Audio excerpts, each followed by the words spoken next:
Good morning, wherever you are. My name is Kim and this is Margaret, and we're going to demonstrate some poses today for agility, stability, balance for any age. And you're never too young to start and you're never too old to start. So get off the sofa. Here we go. So we're going to use a block, we're going to use a wall, and Margaret's going to start putting a foot against the block.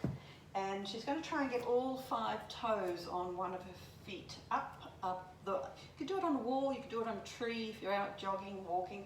And you're just basically trying to bring some mobility into the toes. So it's really important that we have really mobile feet. I've done yoga for very many years and I have fallen off heels and I've never hurt my ankles. So if the more mobility you have through your feet, the better. For any such time as you step into something that's a little bit wobbly, and if you don't have good flexibility in your feet, ankles and beyond, then you're an accident waiting to happen. Okay, so she's going to move a little bit to the side and she's going to put big toe down and all her other toes up. So hopefully you can see that okay. I'm just going to zoom in so you get a big look at toes and tootsies. Oops, not very good with my cameraing. Good, so there we go. And she's going to go to the other side, do the same thing. Good. And then a couple of seconds there, she goes back to getting all of the little ones up and the big toe down. Brilliant.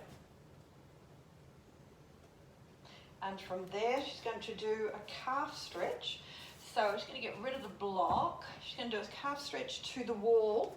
So it's this one here. So we're going to go up and lean, as if you're leaning for your joggings, run, tree jog. Tree jog, that's good. A jog while you're out and you want to find something to lean on. They quite often use trees. So here, the only difference is we've got Margaret to turn her foot right in. So her back foot's turning as much as you can possibly get it in. And you'll get a more intense stretch on the inside of the back calf, but it also helps stabilize through the hips really nicely. There's a secure feeling going on in the hips. And bending the front knee as much or as little as you want. If you want to make it more advanced, you could even bring your arms up and get your heart rate up a little bit more. Just make sure you've got good stability. Brilliant. And then exhale and change it over. Back foot turning in. Front knee bending. Squaring off through the front foot. And either pushing the wall, leaning on the bench that we've got there, or raising the arms for a little bit more extreme. Great. So remember, every time the hands go higher than the heart, you get more heart involvement. Blood's got to pump now to the fingertips. It's a lot more harder.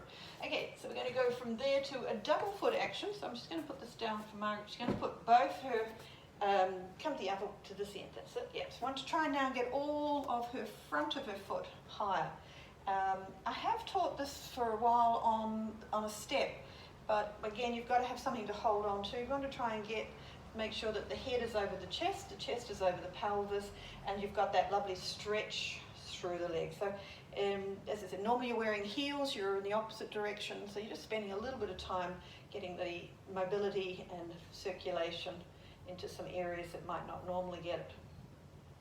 Great, and then bring yourself out. So the next one is half dog pose. Normally you'd be using a wall here. We're not going to use Margaret's picture, but you would go up the wall, come down the wall, come down the wall. Finally you want to end up at about halfway. So start off where you feel you need to be. And it could be still higher, much higher up the wall, and that might be where you start. Here we've come down to a half level, so it's this half down dog positioning. And again, we've emphasized the knee bend here. I pretty much do, most of my dog poses I teach these days are much more with the knees bent, so that there's no jamming in the pelvis, no overextending. And you've got when you bend in this sort of fashion, you can take the weight through all of those bent joints and they can share the load. A lot going on, even though you're not making yourself forced into a down dog position. Good. And then inhale, either raise the arms up or bring the hands to the hips and come up. So we're going to start to introduce some standing poses with a chair. So we'll go this way. So Margaret's going to start in triangle pose on here, and she's going to use the chair for her elbow so that she can come over and straighten the front leg into triangle. So you might have the knee slightly bent, you might have it fully straightened. So if you do that one for me, and then I'll give a demonstration of a little bit more advanced at the front. So straighten the leg to start with when you're ready. So it's triangle pose. So you may not get the leg completely straight, it might be somewhere, and you might be using the chair for a while so you've got that height. I'm going to go to the next level of placing a block, straightening my leg, turning my shoulders and raising the top arm. And when I normally teach this on one-on-ones, I like to use a wall. A chair is a very beginning place, but a wall is the next best place again, because you've got something to press against and find where you are in space. Great, beautiful. Come up to warrior two, and now you might want to put your whole bottom on the chair and lengthen out. Nice. So if the chair is too high, you might want to put something under the foot. That's about right height for Margaret. But if the chair is too high and you haven't been able to get your bottom on it, then I'd suggest building up the floor. Good. And with most of these poses, again, you want to think where your head is over your chest is over the pelvis, and whether you can straighten the legs. Again, never force yourself into a position or a shape that you think looks right. Go with what your body is telling you. Listen and breathe. Breathe and move. Lovely. And then from there, side angle. So side angle is just taking the elbow to the knee and getting a nice side bend. Beautiful. And back foot pressing into the little toe as much as possible. Try to turn the underside chest around and the top chest up. Again, long, slow, steady. Inhale and exhale. And then gently bring yourself up. Back up the way you went. And we'll reverse that all around. So it'd be the same pointing that way still. We're just changing the feet. Yep. There we go. And triangle to start with. Working on whether you can get that leg straight or not. So straighten the front leg for us, Margaret. Yep. Triangle. Out you go. Lovely. So it's really important that you do keep emphasis on the back foot here. The more this back foot pushes towards the little toe, the more these muscles can work. And in a lot of these sort of things, it's just starting with some more small details. You can't bring your mind into everything all at once, but just work on what you want to work on. We're working with the feet today, so we've made sure we've mobilized them, stretched them, and taken them through some range. They're just going to come, inhale and come up. Bend the front knee. Good. Warrior two. Leaning a little bit back. I always find people tend to lean too far that way. We want to squat into that direction, but we want to pull back into our back arm. Whether you have your buttock on the chair, sitting or leaning is good. Couple of breaths there, and then dropping that left elbow down to the left knee or the chair into side angle stretch, getting a tremendous stretch. Remember, this back little toe and that hand over the head are one nice long line, so you can feel there's a good stretch all the way through. Okay. And then inhale to come up. Staying where you are, turn your feet in, move them in a little bit closer.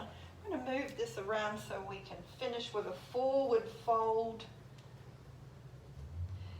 That's it, beautiful. Toes are turned in so that the muscles on the outside of the foot can work. Again, it's optional whether your legs are straight or bent at this stage. There's a nice lengthen forward action and down. So can I get you to bring your hands back to your here? I'm going to take the chair away from you now, and then put your hands on the floor. So we'll go to the advanced version, put your hands down, drop the head down so you've got a nice cervical spine. And you might even want to heel toe it in, Margaret, so you come in a little closer. We don't want you doing the splits in this particular session. We'll leave that for another day. Good. And then there's a forward hanging action going on there. Good. Put your hands back to your legs and come up. Inhale, extend, bend the knees if you feel you need to. Come all the way back up and heel toe your feet back in together. and standing nice and tall, just feeling how you're feeling. Take a couple of deep breaths in and out. So we've done a little bit of everything there from the body, from the feet, and finished with the head down. So it's a nice short little routine for you to do to get yourself going. Have a beautiful day. Namaste.